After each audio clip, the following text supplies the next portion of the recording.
All right, welcome back to the pod. Welcome back to Somebody Slay Me, a retrospective on teen dramas from the 90s and 2000s, specifically like the CW area. My name is Cleo. I'm Nat. We're going to be doing episodes 5 through 8 today of season 1. Of Smallville, amazing show, the best thing with Superman in it, ever. Ever. Yeah, ever. Ever. A thing with Superman. A thing with Clark Kent in it. Superman is very notably not in the show. The no Superman show. That is how they pitched the show. They specifically, Alfred Go and Miles Millar, 2 decades before creating the hit amazing show Wednesday She Do a Funny Dance, they pitched the show specifically as like hi, this is going to be Clark. He's going to grow up, and at no point is he going to fly, and at no point is he going to wear a cape. Except for all those times in, like, the first couple episodes where they really flirt with him almost flying. And they do get him close to capes at points. Yeah. Like, they'll have, like, the flannel, like, shaken off him, and he'll stand all heroically, and we'll be like, okay, Clark. You're having your moment. Or, like, when, this is further in, but, like, once they start doing the fucking S... As Jarrell starts talking. Yeah. Or when it gets burned into his chest for a little while. We're getting way ahead of ourselves. We're way too far, because today we're talking about episode 5 of season 1, titled Cool. If you would like to start. Oh, I mean, Tell us where we are. Set the scene for me. We're at a lake where some teenagers are partying at. And some random jock is going to fall into the lake, into the frozen lake. We have somewhere to be. We're setting the scene. Yeah, we're setting the scene. We're setting the scene. Okay. Sorry. Yeah, we're setting the scene. We're going to be at some lake where some fuck-ass teenagers are partying. Probably shouldn't say it like that. Well, those fuck-ass teens do be partying. They're just tailgating. And, like, I don't quite understand the energy of... It's so cold that there's a frozen lake, but we're all just going to, like, sit around. It's not even, like, a big fire. There's just kind of a small fire. Yeah, the point is he's going to fall into the frozen lake. There's going to be kryptonite at the bottom of the lake because there's always kryptonite everywhere. And he's going to get... It's not freezing powers like you think. He gets more, like, heat-sucking powers. Like, he has to... There's kryptonite in the water turning the frickin' jocks blue. There's meteor rocks. There's meteor in the rocks. water, turning the jocks green. No, he doesn't turn green. He turns blue because he's cold. Because he freezes. But before he does this, very important, our intrepid reporter Chloe Sullivan, no relationship to Lois Lane, has decided, she's at the party. She brings Clark along.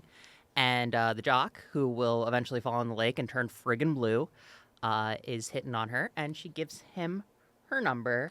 She almost doesn't at first because she's like, excuse me, your ex-girlfriend actually sits next to me in class. Therefore, it would be really inappropriate for me to go out with you. Chloe is really bad at girl code. Chloe is really bad. Chloe is really bad, but, like, she's very specifically bad at, like, girl code. Just, like, if you just, like, look at, like, kind of... She's not a girl's girl. She's really bad about that. I mean, the random takedowns that she just, like, yells to Lana, and Lana doesn't even know she's in the room. Yeah. Kind of proves that. Chloe gets a little defensive about getting hit on, and then Clark also gets a little defensive about someone hitting on Chloe for some reason. Well, yeah, because that's his girl to reject. What the hell? Nobody else is allowed to be interested in Chloe. But yeah, he falls in the water. The water freezes immediately back over because, of course, it does. As soon as everyone looks away from him, he falls in the lake because, of course, he does. Yeah, because the football it falls onto the lake. And but then right then they're like, quick, I gotta pull you away from hitting on that girl so we can go play some football by the lake. Bro, me and the homies lake. are always doing that. And then they throw it like twice, and then Whitney's like, oh, sorry, I gotta look in the other direction. Just long enough. Might be. Anyways, then we get our title cutscene, our title card. Beautiful little opening there. Somebody Save Us with Remy Zero. And then we get to the episode proper. They're walking into school. Before they walk into school. Before they walk into school, but, like, I wanted to mention something to you. What? Why does Pete talk like that? Like what? Like the way he, like... I don't know how to describe it. I have no idea what you're about to say. What Pete talks like. Sometimes he kind of throws an accent on. I don't. You have not noticed this? I haven't noticed. Oh my god, it was really bad. It was. I thought you were gonna comment on the fact that, like, the conversation they're having is like Clark, why don't you ask Chloe out, like, right in front of Chloe? And I'm like, don't you like Chloe? Well, Pete, we why haven't don't- gotten there. We haven't established that. But no, he was like, I'm not doing this. yeah, I'm not doing what are you this. about- I'm not doing this. You brought it up. What does he say? What does he sound like? Well, he's like, yo, Chloe, I can't believe Are you got you a- friggin' stood up by the jock, yo. Yes, they want their one black character to have a black scent, I guess. That's what I'm saying. And I'm like, why are you doing bro, your parents operate a creamed corn factory. Except, no, they don't. His mom's a judge. His mom mom's is a a judge. federal judge. In the state of Kansas, and his dad used to run a creamed corn factory. You are not from Suicide Slums, King. Damn. I'm sorry. Yeah, I don't know if I'd accuse the one black character of throwing on a black scent, but maybe as the one black character, he's got a lot of heavy lifting to do. He does. With the He's the representation. diversity hire. Pete Ross, the diversity hire. Pete You heard Ross. it here. I'm saying it. But yeah, so Chloe gets stood up, and they're walking in and throwing it to you. Oh, I mean, they pretty much just have that conversation where they keep making Clark's like being defensive in this episode about like, oh, well, you know, other people can find girls that aren't Lana Lang attractive. And both Pete and Chloe bring this up completely unprompted. I don't know why they would assume that that's why Clark's like, oh, no one's interested in Chloe. But again, I don't know why Pete is even encouraging Clark to ask Chloe out when he likes Chloe. Again, we It's haven't like you gotten could just. there yet. Well, the thing is, we have. They've Oh, yeah, they've they mentioned it a did. couple of times And, where like, they the just have like they catch pi- Pete making these like weird looks at Chloe. It'll just cut away, and like it'll just be him like looking longingly, and I'll be like, "Well, Pete, why don't you say anything?" Yeah, and then the couple times he does say it, they just like forget about it. They're like, "That's silly, Pete. Doesn't he know it's Kansas in October 2001?" But anyways, I'm pretty sure that's like the one time Pete really gets to be in this episode, other than maybe the end. Yeah. But yeah, the jock doesn't call Chloe. She's a little upset about that. They get to school, and then we cut to the Kent farm. Yep, we're gonna get the staple of the Kents are broke. Kents being broke is gonna be all over the show. And Lex is gonna save the farm by ordering 30 artichokes. Lex comes to the farm, and he's like, "Hey, Martha, I want 30 artichokes for my dinner." And Martha doesn't even flinch. Now, before the podcast, we did both bring up this scene and then like had to stop it. But the thing that caught me, artichokes are like a Mediterranean plant. They're temperate. That's not even right. I just don't know what kind of farm the Kents have, because I could have sworn up until that scene that they had like a dairy farm. And so I'm like, what artichokes? Like, they have just like a general purpose. It's a huge fucking farm. Well, apparently it's a huge farm, but remember, the back 40 has we been can't unused. get into the back 40. We can't get into the back 40. The back 40 has been unused for years, apparently. I have no idea what kind of farm they're supposed to have, because they only ever be like, oh, we're gonna milk the cows, we gotta go out to the field, oh, our cows got poisoned or whatever. Yeah, but like they have tractors and plows and shit. Like it's implied that they're like doing shit. We only ever see the tractor like parked in front of the house. Okay, because like that shit costs money to run. So to plow what? To plow nothing? To plow the field 30 of artichokes. artichokes, the 30 The field of specific artichokes. artichokes that we keep in case Lex comes over. But no, my thing is like, why the fuck are you planting and like harvesting artichokes In the middle of winter? in the middle of winter? These are a springtime food in Kansas at best. Like these are temperate 7. You are living in like a temperate 8. Like a Okay. temperate 9. It is way too fucking cold for artichokes. Lex, what are you doing, man? Lex is saving the farm. This is Because so true. his whole plot this episode is he's going to lure the Kents to an investor meeting that is secretly just them. He's going to ask them on a date. He's going to say it's a group event, but it's really just a date with the Kents, his favorite parents. And His that's just real mostly parents. because, you He know, imprinted on them, if we're being honest. yeah, he did. He went bald, and in that trauma, much like a baby bird, the first people he saw were the Kents, and he was like, well, these are my actual parents. Right. Fuck my dad and his hair. The hair that he could have had. The hair that he could Child have Lex with his glorious mane. Beautiful wig. I love that The wig best wig. so much. But yeah, so Lex then immediately goes to, I believe it's the Talon. Is it the Talon? Where he where he starts talking with Lana. And he brings up... Oh, right, because he goes to Martha because Martha will she'll like flirt with the idea of taking help from Lex, and then he brings it up to Jonathan, and Jonathan's like, I'll die before I let this farm go under, but I'll also die. I'll kill myself before I let Lex help me. Which, I mean, fair. I also wouldn't take help from a bald 22-year-old groomer, but that's just me. I also don't have a whole farm, so... Right. But yeah, that's the B plot. The C plot is Lana Lang. Lana, my favorite character, Lang, and Whitney has just canceled a date with her to go to Metropolis.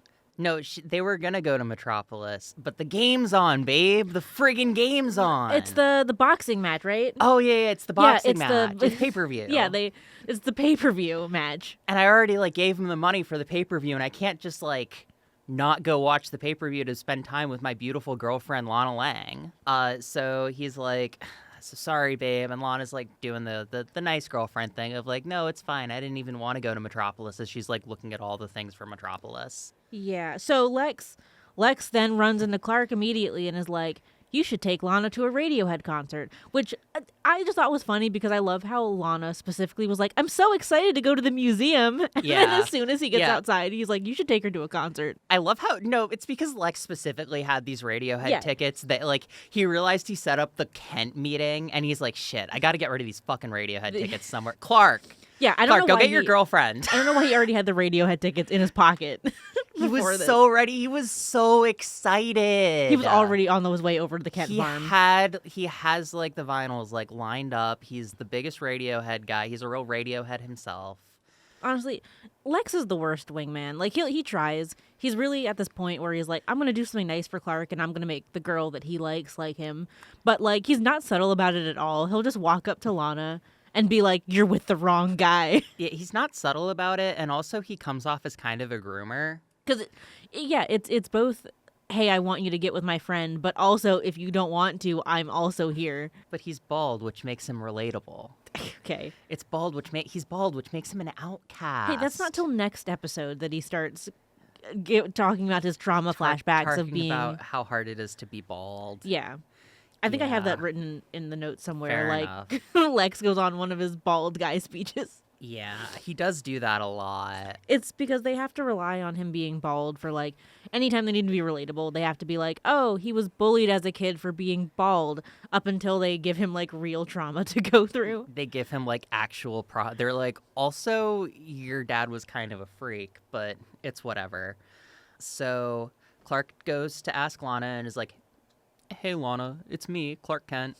Lana, do you want to go see Radiohead with me tonight? It's me, Clark Kent, but only as friends. Not like that, because I respect Clark Kent. Clark Beta Kent is only as friends. Yeah, only as friends. Only as friends. And she's like, yeah, sure, I got nothing going on. So they go to do that. Immediately, Chloe will be jealous about this, even though literally yesterday she was like, you just need to ask Lana out if you actually want to be with her, and then gets mad the next day. Yeah, of course she does, because she's Chloe Sullivan. Yeah, we're really talking some major shit about Chloe this season, and it's going to be like that for a little while. Right up until season, everyone else gets worse. Yeah, right up until season 5. Yeah. Where it's Chloe becomes she goes from being my least favorite character to easily the only sane member of the cast. Least favorite? That is strong words. Season 1 Chloe. I mean, I disavow Allison Mack. Yeah. Well, but I disavow Chloe's actress. I have no relationship with her and the sex cult that she ran with her wife from Battlestar Galactica. But also Kristen was there. But I don't know. I wouldn't call Chloe my least favorite member. Season 1 Chloe, early season Chloe, where it's season 1, season 2. She consistently bothers me more than anybody else because she'll do something wrong, and they'll be like, Chloe, that was a boundary you just crossed, and she's like, I'm a reporter. It's what I do, and it's you don't get to dig into my birth history. That's season 3 shit. That's what I'm saying though. That's it's early 3. She's so bad. Yeah, I mean, I'm not disagreeing. I'm just saying, worst? Then the only other person... Worst. Lana, Lana is consistently like. I feel like I Lana's enjoy fine Lana. until she's not. I enjoy Lana. I need to preface this. There's no character in this show that I actively get mad at when I see them. Lana. It's Lana. It's Lana. But like that's because Lana will just be doing shit. And it'll be like you're just not on the same level as everybody else right now. You're going to Radiohead. And meanwhile, in our A plot, Sean, Mr. Sean, who turned friggin' blue, and he is siphoning heat from other things around him as he can. Oh, well, because he has to. Because he'll freeze to death if he doesn't. Yeah, he'll turn into an ice cube. Yeah, so he tries it on with Chloe, and Chloe's like, "You didn't call me yesterday." So he's like, "All right, cool. I'm just not going to deal with it." And so he goes to his ex-girlfriend, Yeah, I'm Jenna. going to go talk to Jenna, your chemistry partner or whatever. Yeah. And she's like, "Okay, whatever." And so they... Is that... Well, that next scene? Well, yeah. The next. Okay. I mentioned it because the next scene is they're at school and he's like, "Hey, Chloe, do you want to go out with me?" And she's like, "You didn't call yesterday." And so he goes to Jenna, and then it immediately cuts from them being outside at school to her being like in her bathroom at home, full of candles. It's like the very next. Yeah, it's scene. like a really weird cut. That's why I was trying to like figure it out. Yeah, it's a really weird cut where Jenna is now showering, being like, "Sean, I'm waiting for you," in the shower. With the shower radio on. Yeah, with the shower radio on. Which, like, I was going to judge, but then I realized I mean, that's just what you do when you don't have a cell phone, so... Yes. But, so, Sean kills Jenna. Sean kills Jenna in the shower. He eats her. Huh? He does. Well, he eats her heat. He heat vamps her. He heat vamps her. Not the first, not the last mention of vamping in this set of episodes. No. Just as a heads up. So yeah, so he does that, and meanwhile, Clark is trying to figure out what he's gonna friggin' wear to the date. He's got a date with Lana. Oh well, I mean before that. Before that. Oh, I was gonna say yeah, before that because he kills Jenna in the shower. Yeah. And so this man, he's been in the lake all night. He was in the lake all night. He kills Jenna in the shower. And he looks down looking for another victim, and Chloe Sullivan's phone number is still written on the palm of his hand. Oh my God, you're so right. Still written on the palm of his hand. Oh my God, you're so right. No. Well, because first he calls somebody else up. I don't remember. He calls just like another girl. He's like going through. He's got like a black book of like women he's hooked up with. He's got a burn book of easy girls. And like he's like, dang, nobody's picking up. I need someone desperate. And then just like he looks there and he's like, oh my God, Chloe Sullivan. Yeah, I don't know how this random. Yeah, it just I was surprised that it like stayed through. I know it's like a TV show, I guess, but it's just like the man was in the lake and then in the shower, and that still didn't wipe off the palm of his hand. It was actually a meteor rock Sharpie. I don't think. Oh, a meteor rock Sharpie. Yeah, it was a meteor rock Sharpie. It was red meteor rock pen. Yeah. That's why he's so slutty. Yeah. Oh my God, it all makes sense now. All right, fan theory. All red pens are made of red meteor rock in this. So when characters are acting uncharacteristically slutty, it's definitely the red pen meteor rock. It's because somebody is using the red pen meteor rock. And you have to blame them for all actions that they took while drugged. Anyways, so from there, we then get to Clark trying to figure out what he wants to wear for his date. And I have this very specifically because at one point, he's picking up shirts. And Chloe looks at him and she's like, blue's a good color on you. And it's like, yeah, no shit. That's the only color he wears. He also wears red. Oh my God. It's that and red. Yeah. It's because we can't put the cape on him. We can't put the S on him, but like it's Superman. Do you recognize the colors that we're using? I mean, yeah, it's Chloe specifically. And maybe this is another reason why I find early season Chloe so annoying. It's because she gets all of these like reference drop lines. Like the beginning of this episode started with her being like, "Brr, we're at the frozen lake. I'm so cold." And Clark is fine. And she's like, "What do you mean you don't think it's cold? What are you from? Some sort of ice planet?" And it's like, ha ha ha. Actually, they're crystals, but we're not going to get into it, Chloe. Like, we don't have to get into the makeup of Krypton just yet. But it's always something with Chloe. What? The show never does Candor, does it? I don't think so. I don't know. Damn. I feel like a melodrama Candor episode would go kind of hard. Anyways, Chloe gets this date. She sets up. She's so excited. And is the Lex scene before the Clark scene? Well, right at the same time that Chloe is going to go on her date. Well, she's going to give Sean another chance. She's like, "I'm working late in the Torch tonight, and he's going to bring me a coffee." Yeah. So right when they're on their little date, Clark and Lana are also in the back of Lex's limo on the way to the Radiohead concert. Yeah, they're on the way to the Radiohead concert in Metropolis, and it feels a little late to start going when it's already dark out, but whatever. Yeah, it feels a little late, especially because of what's about to happen, where he leaves Lana on the side of the road At like the Talon. Yeah, it's like they haven't even left town yet, and he's like, "I'll be right back." I'm getting ahead of myself, but he's fully gonna leave Lana Lang on the side of the road at 8 p.m. in December, and be like, "Stay right here, wait for me. Do not move a muscle. I need to go run to our high school right now."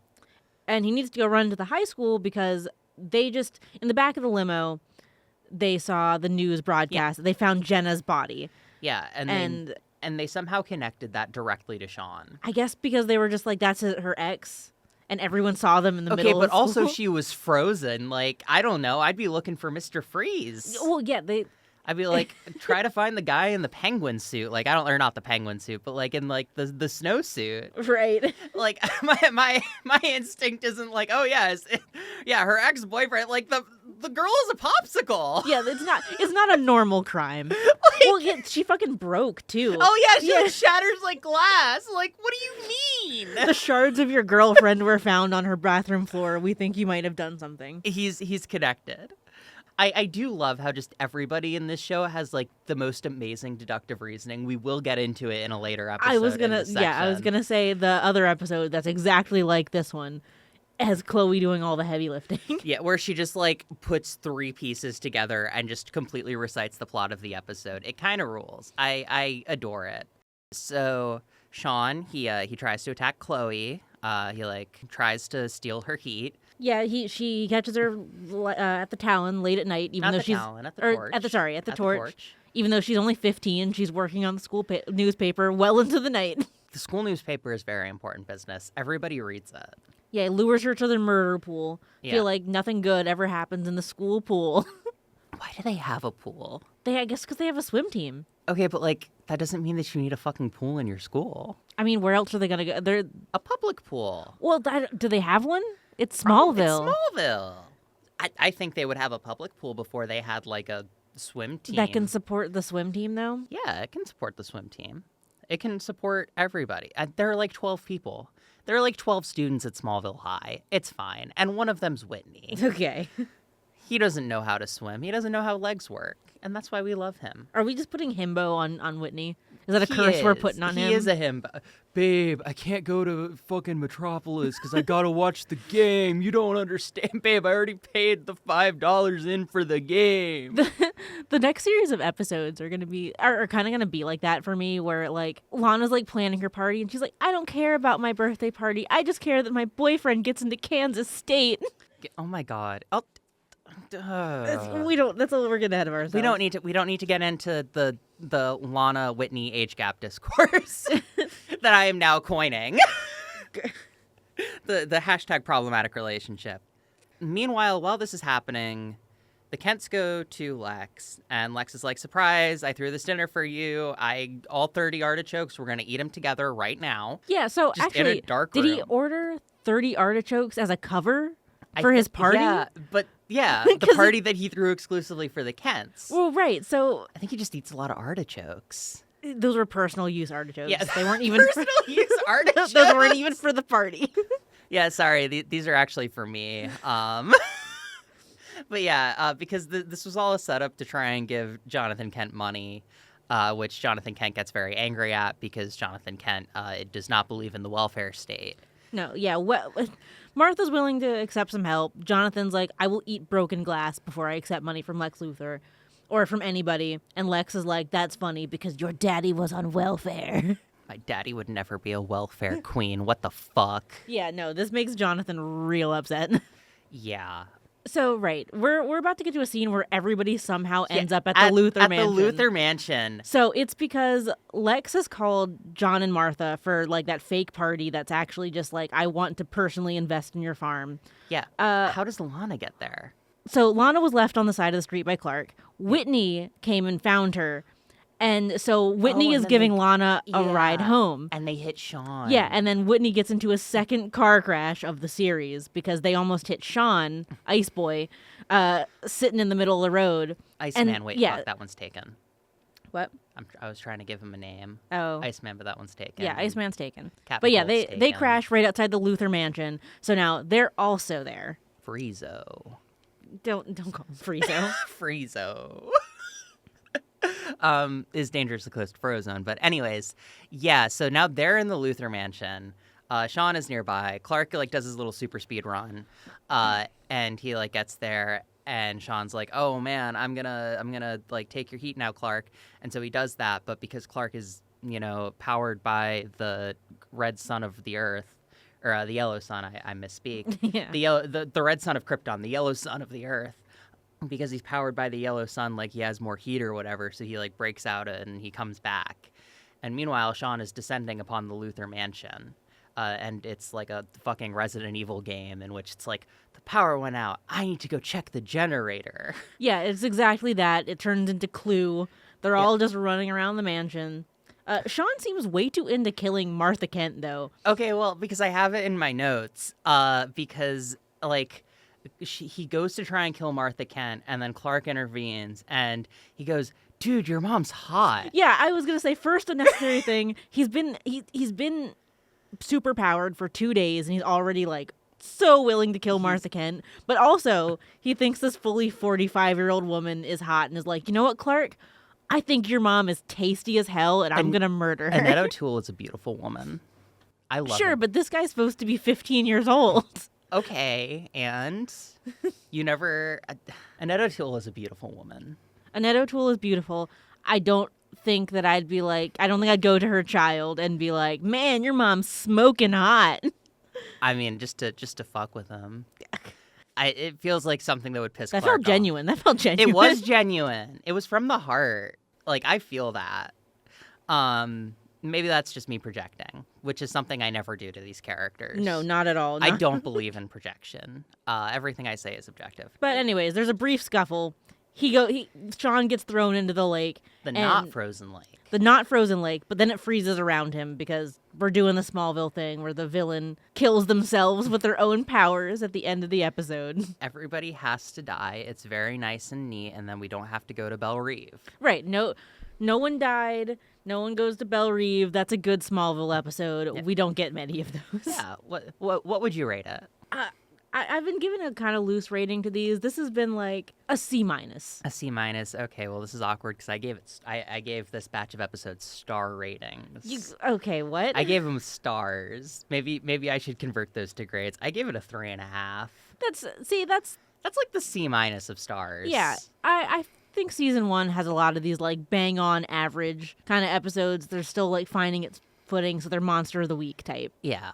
It's perfectly acceptable. I think that there's nothing wrong with this episode, but at the same time, man, that is an episode of weekly television.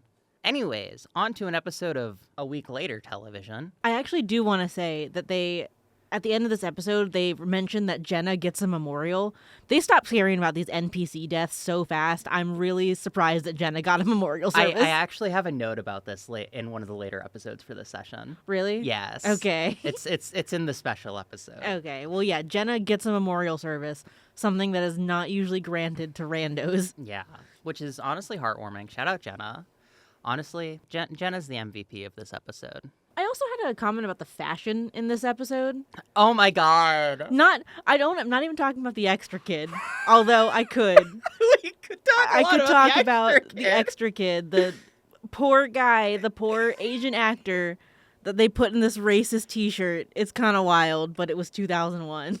2000, man, that was the craziest thing to happen in the fall of 2001.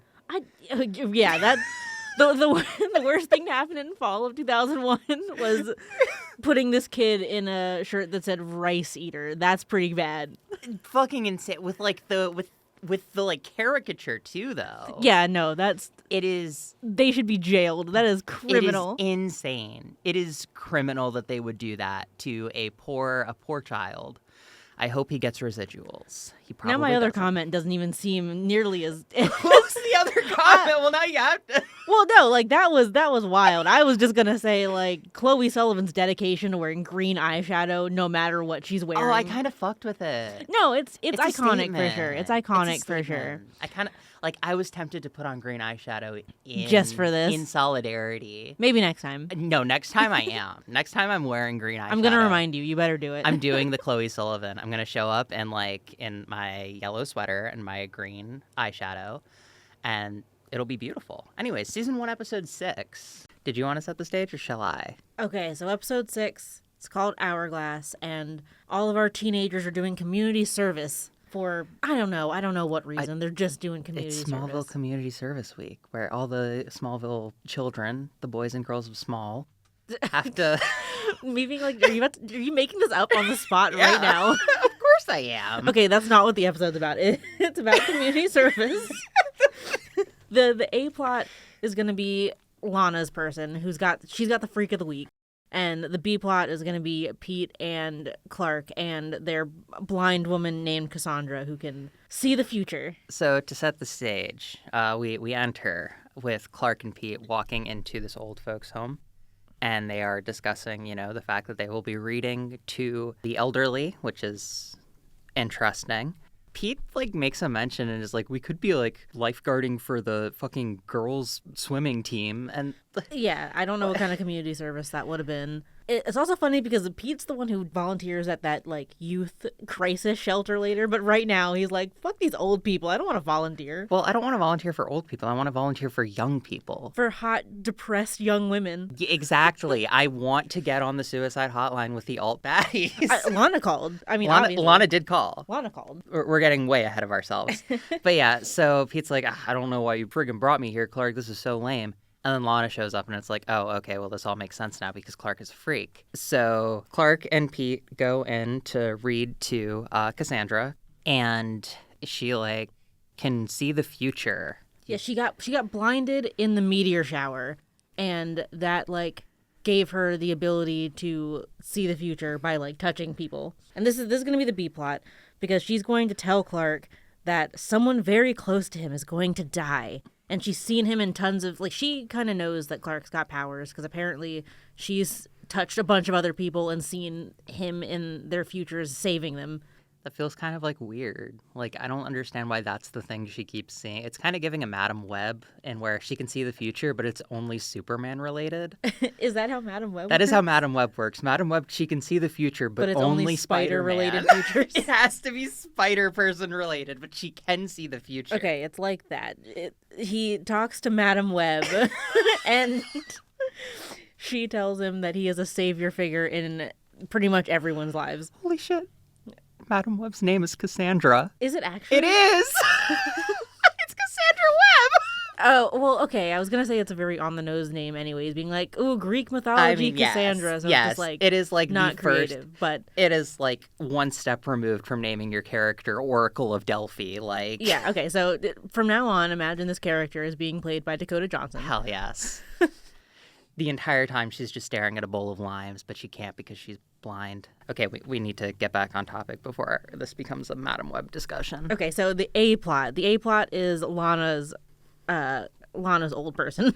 Lana's old dude. I can't remember his name. It actually doesn't matter. I don't think It doesn't matter. I don't think it actually matters. Well, no, I know his last name's Zoid because I heard Zoid, and I've been reading Thomas Pynchon's Vineland, and the main character of that is named Zoid Wheeler. So in my head, I was just it's Zoid Wheeler. Okay, sure. yeah, not him. We've got Madam Web and fucking Leonardo DiCaprio in this podcast episode. Honestly, we're so off track. We're kind of killing it today. Okay, so he is immediately going to trick poor dumb Lana into being let me outside, I want to sneak a cigarette. And he drops his lighter in the pond, and then he falls out of his wheelchair into the pond. Oh, and then he's going to get electrocuted by some Christmas lights that are also in the pond. Well, I thought it was his electric wheelchair.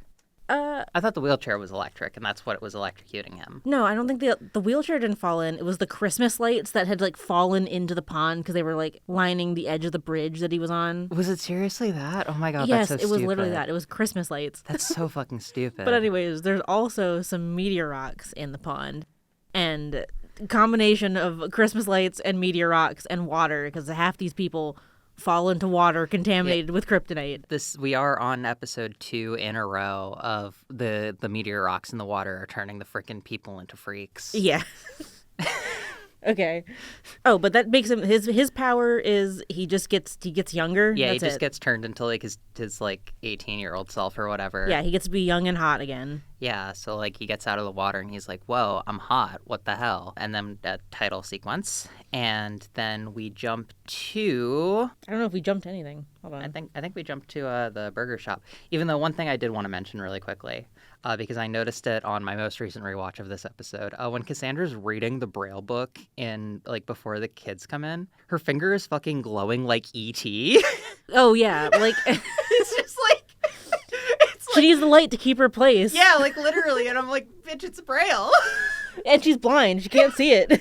But her finger is like glowing to show like the magic power of her ability to read a Braille book. I don't know, but it's powerful. Yeah. Anyways, so we cut to the Smallville diner, a place where people are always at and people will always be because, you know, it's the hottest place in town. The Beanery. No, it's not the Beanery. It's Wait, the burger place. The burger place? What burger place? It's specifically not the Beanery. It's a new location.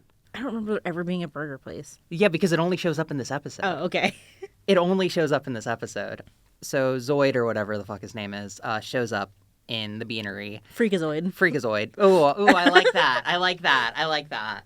Freakazoid shows up at the Beanery, and he starts like flirting with this waitress, but like in a weird old man way, where like she gets him a burger, and then she's like, "What do you want to drink?" And he like looks at all the funky names like espresso and venti and whatever. He's like, "Can I just get a coffee?" And I'm like, I didn't realize these types of guys existed in 2001. Oh, of course. I just want a black coffee guy.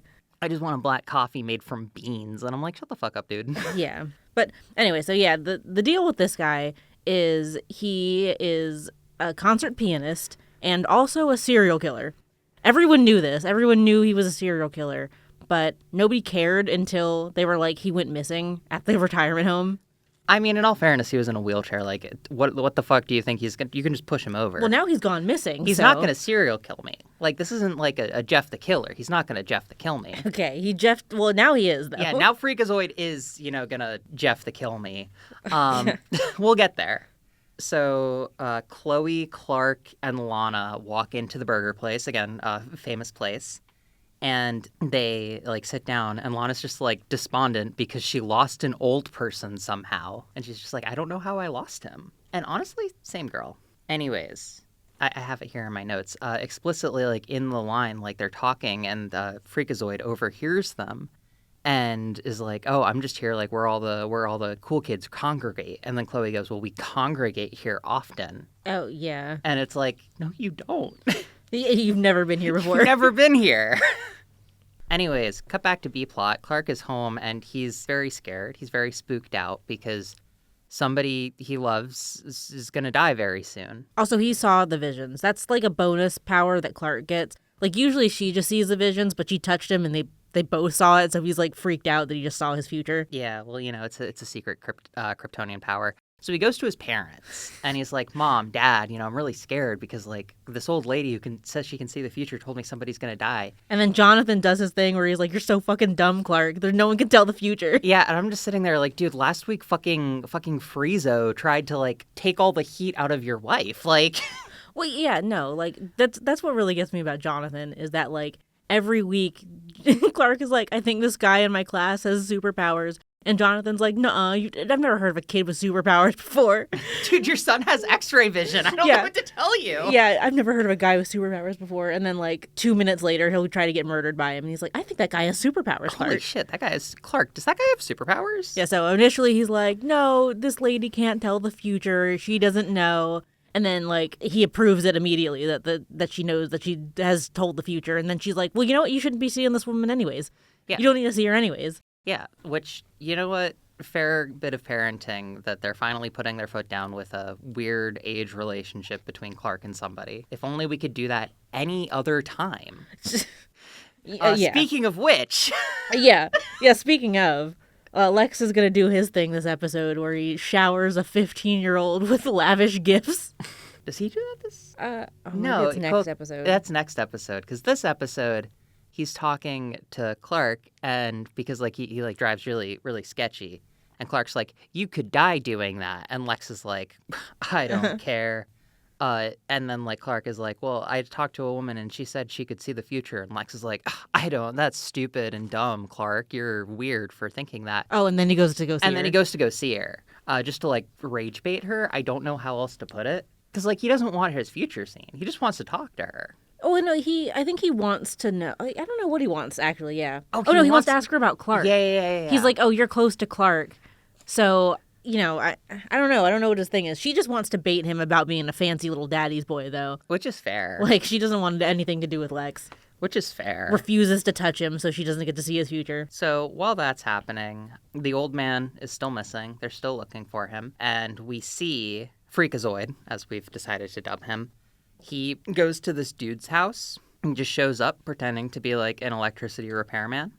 And just like, how's it going, dude? And he kills the guy because the guy was the son of a guy on the jury. Right. Yeah. Okay. So we keep like telling his backstory out of. So we have to just like rip the bandage off. Yeah, we're gonna have to rip the bandage off about what his backstory is. So he was a concert pianist who got passed over for a scholarship, and so he killed his teacher's son or something. Like, so mad about the scholarship that he killed his teacher's son, and then he went to prison about it, and now he's getting revenge. Now that he's like young and hot again, he's getting revenge on the jurors that convicted him by killing their descendants, because this happened like 50 years ago. Yeah, this was life in prison. Like, now he's killing the jurors' descendants. Yeah. So he goes, he pretends, he like puts on his little play. He kills them with like a piano wire is like his thing. And once they find out about that murder, Chloe, I guess she like puts the two pieces together somehow. Looking at her wall of weird. Yeah. No, not even looking at the wall of weird yet. She's just like, oh, well, you know, Freakazoid, well, you know, when he was young, he also did a kill exactly like this. And it's like, okay, well, why'd you look into... I mean, I guess because the old guy was missing. It's because it's on the wall of weird, I think. No, it's not. It's not? Why would it be on the wall of weird? Because everything's on the wall of weird. Yeah, but, like, it's not meteor rock related. This is pre-meteor rock. This is PM, if you will. Yeah, but that's why she knows... That's why, you know, it's like every time that they're like, hey, I need this graduation speech from 1978... And Chloe's like, it's right here behind me, actually. I had it on hand, a fresh copy. Like, Chloe just knows about all the stuff going on. She's got a guy for everything. She's very well organized, and we respect that for her. You know, it's a very important part of being a journalist. But anyway, speaking of the wall of weird, Lana goes into school early to see Clark and Chloe about, you know, her missing old guy. And she walks in upon the wall of weird, if you will. That she's apparently never seen before. She's never seen this wall. I don't think she's ever been in the Torch before this point. She's not really friends with these people. No, not yet. Like, she's, like, associated with Clark through the fact that they're neighbors and, like, cordial with each other. And, like, I don't think she's talked to Chloe or Pete yet. Chloe has, like, randomly called out random, like, insults across, like, the lunchroom or, like, across the quad where she'll be like, look at the ice princess, and, like, Lana won't do anything. Yeah, because, like, what do you even say to that? Yeah, nothing. Lana's like, I don't even know your name. Just go, okay, Chloe. Anyways, she sees it, and she starts to freak out a little bit because in, like, the centerpiece of the weird wall is the magazine cover of Lana Lang as a young girl in a fairy princess dress, showing the tragedy that befell Smallville, USA. And this is very triggering to Lana because she doesn't want to be seen as that 5-year-old, as a 15-year-old or whatever. She just doesn't want to be the girl crying on the magazine. She just doesn't want to be the girl who's crying on the magazine for everybody to see because she's so sad that her parents died. Her season 1 line, I don't want to be the fairy princess on the magazine or whatever. Or whatever. Yeah. Classic Lana season 1. That's like her whole character arc. So anyways, Clark goes back to Dakota Johnson, Cassandra Webb. Oh, yeah. Yeah. To be like, who's going to die? I need to know before I have like a full-on anxiety attack. And she like touches him. And he has this vision of like literally everyone around him dead. Doesn't narrow it down at all. Well, I think it's like implying that, you know, because he's Kryptonian, he's going to outlive everybody or whatever. Where it's like, oh, you're going to survive so much longer past everybody, and all of your friends are going to have a circle of gravestones. So you can just stand in the middle and you can like look and you can go, there's my mom, there's my dad, there's Lana, there's Pete. There's my ex-girlfriend. There's my ex-girlfriend. There's the girl that I almost dated but didn't. There's Pete. So the waitress that guy was flirting with, he's going to try to kill her because plot twist the second, she is the granddaughter of one of the jurors, and Clark's gonna stop him at like the last second. Yeah, she's the granddaughter of one of the jurors, and like they had like a flirty thing, but then he's like, well, do you speak Greek? And she's like, no, what the fuck? I don't understand what Smallville education was looking like 60 years ago, but apparently they were learning Greek. Apparently they were learning classical Greek alongside how to run a farm. Clark gets there just in time because he, while he's having this vision with Cassandra, he, sees himself helping the girl. And so, he runs over to the burger shop that we all know and love, our favorite location in the show. This is the Beanery. It's not the Beanery. I swear it's the Beanery. It's not the Beanery. I'll look it up right now. Okay. Continue while I do some research. It's the the Burgery. So the guy gets arrested trying to murder her. And they have him handcuffed at the hospital. And this is the time when he can apparently make himself old again. I don't know if this is part of his powers or it wore off, but this guy is old again. And he's like, oh no, the guy that you caught kidnapped me. I'm totally a different person. And he managed to slip his handcuffs off and put them on me. Fuck, it was the Beanery. I knew it. Why the fuck are they serving burgers at the Beanery? I have no idea. But I knew it was the Beanery because I was like, I knew it was the Beanery. I knew it. I'm sorry for ever doubt. Okay, my point does still stand, they still only have the one restaurant. It's the Beanery. Okay, the point still does stand because the second we get the Talon, the Beanery goes away forever, but... Well, it's because the owner of the Beanery gets all aggressive with Lana. Ahead. You're the one who That's brought for it later. up. Well, I was just saying because, I apologize for not remembering what the Beanery looked like and that the Beanery looked like a fucking 60s diner. It doesn't. It does. They have little booths. He's eating a burger and they have little booths. I feel like the booths don't make it a 60s diner. So he goes to the Beanery. I'm sorry. They arrest Zoid, young Zoid, who his name's actually Harry Volk. Yeah, we looked it up in a little break, and we were really wrong about what his name was. I mean, 4 letters, starts with a V versus a Z. I can see where my brain got mixed up. I'm innocent, Your Honor. Now they've taken him back to the nursing home, and Lana has taken him back outside, and he has thrown himself back into the pond. Yeah, he's done this again. I'm surprised that they let him outside a second time. Yeah, Lana has now lost this old guy twice. They're, not going to let her volunteer here anymore. Honestly, fair. I don't think she should be here anymore. He jumps into the water, and he becomes young again, and now he's going for the next person on his list, who's bum-ba-da-bum, Jonathan Kent. Plot twist of the third. Hiram Kent, Granddaddy Kent, Jonathan's dad, was on the jury that convicted this guy because of course he was. Hiram Kent was in the middle of everything back in the day. Hiram Kent was Smallville. He was Mr. Ville. He couldn't have been more Smallville than Mr. Small himself. Exactly. So he tries to do the bit again where he pretends to be a service worker. But what he doesn't account for is that Martha Kent is fucking insane. Oh, yeah, Martha Kent. So he gets Martha instead of Jonathan, and Martha actually has a brain cell, and she would survive. Martha Kent's a survivor. Martha Kent was ready to kill him. Let's be so... She was just gas? I would never, pay for gas. Yeah, no. She immediately is like, oh, I'm smashing a vase over his head. She is not messing around with this guy. Insanity. But Too many people have tried to kill Martha already, and it's season 1.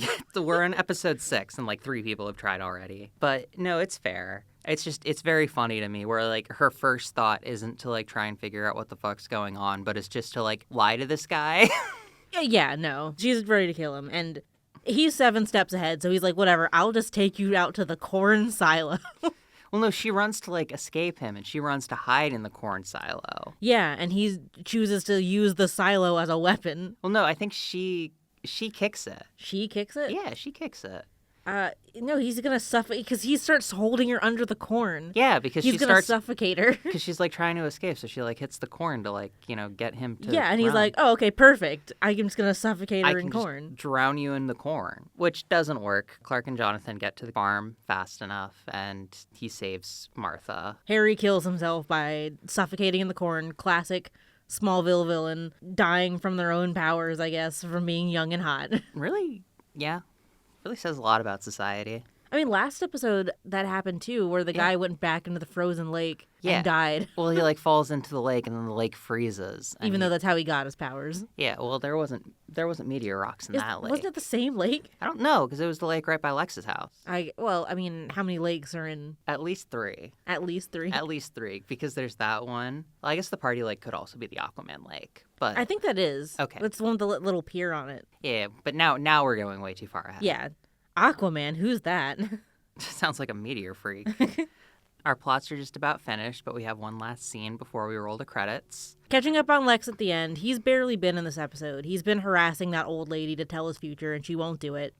He shows Clark the car that he hit him with, which will be the centerpiece of the Clark Kent room that Clark's going to be really mad about in a couple seasons. The Clark Kent room that is yet to be built. Yeah, he's about to build his Clark Kent shrine, but it's all going to be revolving around the car that he hit Clark with. So yeah, Clark's going to be really mad to find out that he still has this later. Yeah, but I mean, to begin with, he's like, well, this is kind of weird. And Lex is like, I need to find out about, why this happened because it's kind of weird. Which, honestly, fair. Right, yeah, no, it's pretty odd. I feel like early season Lex is, fairly logical for the most part because, if my car was destroyed in a very odd way and I lived a situation I probably should have died, I would also be asking questions. Yeah, no, Lex is fine for now until he absolutely loses his mind later. It's because no one's had the chance to gaslight him yet. So true. He's gonna be taking this really hard later. Nobody is fucked with his head enough yet. This is base level of gaslighting Lex. Yeah, but he's about to get his fortune told. Finally, Cassandra is going to touch him and see his future. Yeah, and so she touches him, and it's just the scariest thing ever. It's so scary. It's actually really cool, and it's from the comics. It's from a moment from the comics. Is it? Yeah, I think so. The sunflowers. He sees Lex's future, and it's the part from the comics where he becomes president. And he's standing in a field of dying sunflowers. And it my rains God. blood. You're right. I did not catch that. You're so right, though. So it's a really cool shot, and I'm surprised they put it in here. I think season 1, they were, really playing with it. They were better off for it, I think. Yeah, it was much more illusion, but, they were a lot more direct with it. I feel like later on, they're just yeah, this is Green Arrow, and he's dating your cousin or whatever. We're getting so far ahead this time. We are, but it's fine. Between this and Madam Web. This is the episode about talking about the future. So it's okay that we give our audience a glimpse into Smallville future. Well, yeah, that vision is so big, bad, and scary that she's not even going to get to tell him about it. It's so scary that it kills her. She just dies. She just instantly kicks the bucket. Yeah, Lex's future's so scary that she dies right in front of him. I mean, that's fair. That was a really scary future. I was hiding under my blanket. No, you weren't. I was. Anyways, that was episode 6 of season 1, Hourglass. Would you like to give it a rating? I gave it B-. We're still in that stretch of episodes that are about what you'd expect from Smallville, pretty average. But that scene at the end with Lex is pretty cool. Yeah, I think it's kind of a boring episode, as you could tell by our just very disorganized discussion. But it's it's fine as an episode of television as far as things go. I gave it a 3 out of 5. Oh, right. We're doing totally different rankings. Okay, well, next time we'll have them combined. Next time we'll have them normalized. We'll give it both a grade and a star rating. It's going to be very confusing. A grade, a star rating, and then a final ranking. Okay, cool. I'm glad we can do this. We really like numbers here. I love numbers. How'd you know? That brings us on to season 1, episode 7, which is a personal fan favorite for me, as we will soon you gotta get hype into. this up. This is my episode. classic. This is my episode. This is about to be absorbed into the meme body of Smallville. It's a powerful episode. So the name of the episode is Craving, and eagle-eyed viewers will notice that the character that we open up on is none other than acclaimed actress Amy Adams in a fat suit. Like, 6 months before she does Catch Me If You Can, she's in fucking Smallville.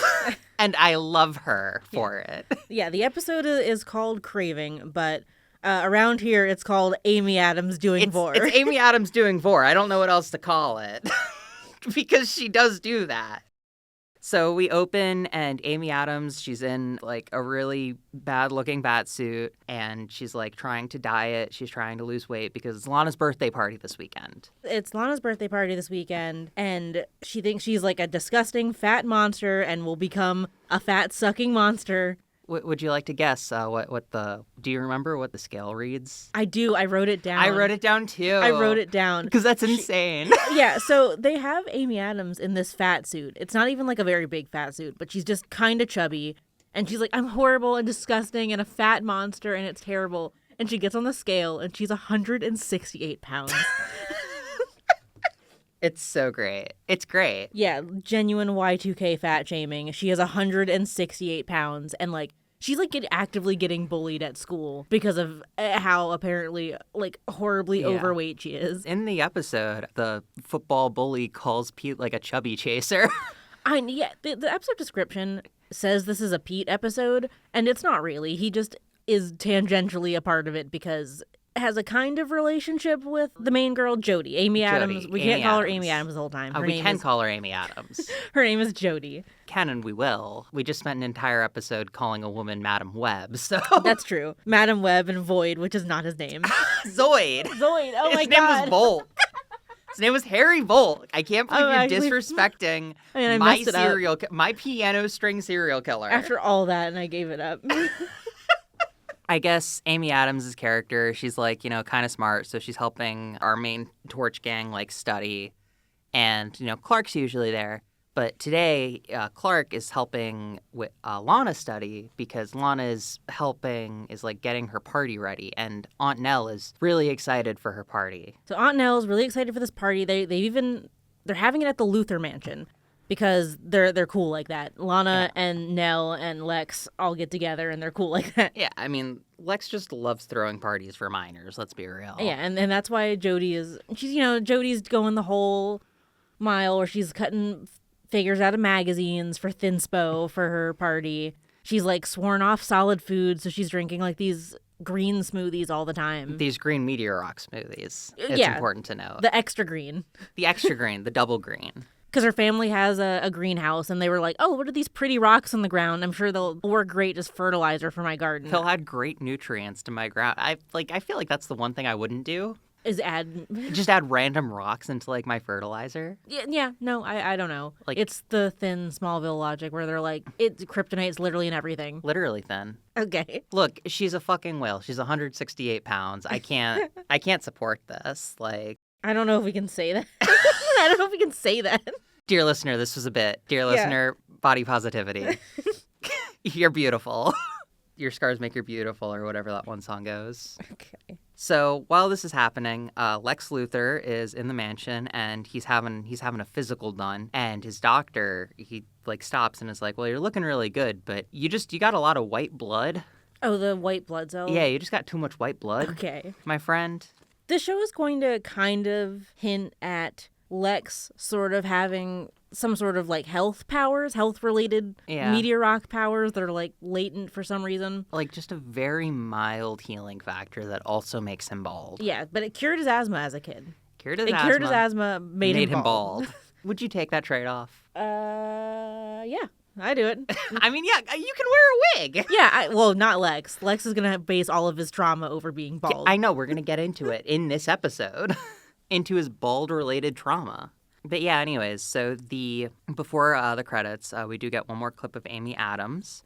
her stomach just like starts growling, and she suddenly loses part of her horrible looking fat suit and looks like Amy Adams again, because the meteor rock was making her skinnier, increasing her metabolism. So I guess the freak of the week power is it gives her this insatiable hunger that makes her thin, but she's got to start like literally sucking the fat out of things to survive. I mean, same. It's basically the cold episode, except instead of stealing people's heat, she steals their body fat. It's pretty gross. But also it's Amy Adams. And I love her. Soon to be in the Muppets movie. Well, right. So, so she slims down, and she's very hot now. Now the scale is 129 pounds. And she is so hot that she stuns Pete by asking him to be her date to Lana's party. Yeah, and Pete's like, hell yeah. There's nothing I would love more. Not even. He's stunned silent. He's like, I cannot believe someone as hot as Jody. I can't believe somebody as hot as Jody is talking to me. As if we weren't talking yesterday. Yeah, 40 pounds made that big a difference. Hey, that 40 pounds is a killer. He agrees to go on the date with her. Well, I guess Clark agrees to go on the date with her for Pete. Yeah. But they're very excited. And then intro credits, and we cut to the Kent farm, where Lana is just like showing up because she's tired of being around Aunt Nell, because Aunt Nell is just the worst and we hate her. Yeah, poor Lana. She just isn't into all this party planning. It's too hard. She's being selfless by letting Aunt Nell plan the perfect little rich girl party for her. Like, I get kind of tired of Lana this season because she keeps being like, Nell is so controlling and trying to give me the perfect party and trying to make sure I do my homework and shit. It's so hard to be Lana Lang. Have you ever considered that? Yeah, so Lana's not excited for this big Sweet 16 that she's about to get, but she's really, really, really excited that Whitney gets to try out for a scout for Kansas State football. Yeah, so like while they're having this conversation, Whitney shows up and he's like, oh, babe, I'm so sorry, but like Kansas State just like tapped me and they want to like see me try out to potentially get a scholarship, and like I know it's your birthday or whatever, but like, and Lana's just like, no, you should go because like that sounds really important to you. So Whitney's like, oh, I can't make your party, and it has this like big present for her, and he just like gives her a book, and she's like, thanks, I love it. Like he gives her nothing, and she loves it. I mean, I feel like that's the most thoughtful thing he's done for her. I think he doesn't try at all. He's like, here's like a big makeup present because I'm a terrible boyfriend and I'm missing your party. And it's a confederacy of dunces, a book you can get at the library like so easily. Yeah, like it's nothing. One of the most mass market paperbacks. It's crazy. It's not Stephen King. I guess like if he gave her a copy of like fucking Carrie. Yeah, can you imagine? Hey, babe, I think you'd really like this one. Yeah, Whitney hasn't read that shit. Whitney hasn't read a book. You can't convince me Whitney knows how to read. Yeah, Whitney is illiterate, obviously. He doesn't even know what book he gave her. Like, Whitney's just like, yeah, my girl, she likes words. I really feel like it. I kind of feel like she can't read either, because every time they try to sell that, like, Lana's this quirky girl who likes to read, it's her staring blankly at an open book, like, in the middle of a coffee shop or, like, in the bleachers or something, like real not like other girls energy. She's so real for that. I mean, like sometimes you just forget how to read like halfway through a page and you just kind of have to stare at it until you remember again what words look like. She's daydreaming. She really is. She's thinking about not being the girl in the magazine or whatever. Anyways, Lana's like talking to Clark and she's like, yeah, it's really fucked up that my boyfriend isn't going to be there to stop the adoring fans or whatever. From Kansas State football. Yeah. Well, that's where he is, but like she's not gonna like be able to like have somebody to swat off from the party. And Clark is like, well, I can do that, but only as friends. Well, yeah, so she's like, okay, well, you can be my date, but promise me that you'll be there because like 2 episodes ago, you ditched me. We were gonna go to a Radiohead concert. And then you left me on the side of the road. So, yeah. And Clark's like, yeah, nothing would stop me from coming to this. Yeah, he's like, I promise it's never going to happen again. It's going to happen so many more times. It's going to happen like just every episode. It's just going to be all broken promises. Clark is the best friend you could ever ask for. In all fairness, 9 times out of 10 when he's ditching her, he is actively saving her life. Yeah, but before that, it's her waiting in the side of the road being like, I think he said he's coming back. I think he said. He's like, I mean, the Radiohead concert starts in like 20 minutes. I don't know what to do. Anyways. It's important to note that Clark actually does not care about the plot with Jody and Pete something is obviously wrong with Jody because she lost 40 pounds overnight. And Clark is like, literally, I don't care. Lana's birthday party's coming up. Clark believes that all women are queens. He doesn't look like a woman's body like that. Unless it's Lana. Think it's because I think Chloe is like, Chloe's like, that's weird. Yeah, Chloe's right? like, that's weird, isn't it? And he's like, I think she looks great. Well, Clark is like explicitly like, well, if she was able to lose 40 pounds in a night, then like half of Smallville would want to know that secret. Yeah. And it's like I understand the initial skepticism, but like I just said, 2 weeks ago, a dude with cold powers tried to freeze you. Like, I feel like there's like a level of incredulity that we have to have. Yeah, it's just the fact that it's like, Clark, you literally have powers. Maybe you should take this more seriously. Clark, you can fucking fly. Well, you can't fly. Not yet. You're legally not allowed to fly, but... Jody has been like binge eating to try to keep up with her body losing all that weight. And it is progressing from her eating everything into her kitchen to her hitting a deer with her car and going full chupacabra on it. Yeah, she unhinges her jaw and the CG just like stretches it down her body as she like sucks on this deer. The thing is, the CG deer looks worse than the jaw unhinging. Yeah. The deer like turning its head to look at her headlights looks worse than her unhinging her jaw like a snake. It's so great. I love this episode. Yes. I love this episode so much. Oh God, yeah, it's the standout. And again, you have to remember that, like, while we're describing this, it's literally fucking Amy Adams. Like, yeah, the meme has been unlocked for this episode. Like, it's fucking American Hustle Amy Adams. It's like fucking J.D. Vance's mom, Amy Adams. Like... But in a fat suit. In a really bad fat suit. And, like, the entire time, the first time I saw this episode... Like, when I first started rewatching the show, like, because I watched it when I was, like, a kid, but I was, like, rewatching it before we had decided to start this podcast idea. And, like, when I got to this episode, I was like, that's Amy Adams. What the fuck is Amy Adams doing here? And then she's fucking eating deer. Amy Adams actually shows up in a later season episode of Buffy as well. Yeah. So... Very exciting. A friend of the show, Amy Adams. Friend of the show, Amy Adams. Amy Adams, come on the pod. Yeah. Not like she's getting roles, sadly. Amy, I miss you. She was in the Charlotte's Web thing. Besides the point, this isn't an Amy Adams retrospective. So Amy Adams, she wars this deer, and it gets put in the paper the next morning, and Chloe comes to the Kent barn and is like, Clark, doesn't your family, like, know animal control? Can't we, like, see the fucked up deer? And Clark's like, I have to figure out a gift to get for Lana. Yeah, again, doesn't care about this. Chloe's on her own. There's nothing weird happening in Smallville right now. I need to get Lana a birthday present. And I don't know what to get her. What do you get to the girl who has Aunt Nell? Chloe is coming to school with that newspaper clipping. It's for a wall of weird. Well, Amy they go to the thing first. They see the deer. Yeah, but we're back at school because she's putting it on the wall of weird. And now this random background character, Justin, who was making fun of Jody for being fat, is now like, wow, you're really hot now that you're 2001's Amy Adams. You're really hot now that you look like Amy fucking Adams. Yeah, you're really hot now that you're Amy Adams. And she's like, thanks. Leo's going to get me pregnant in like 6 months. Yeah, so in a movie. she's gonna lure him under the bleachers to suck him off in the bad way.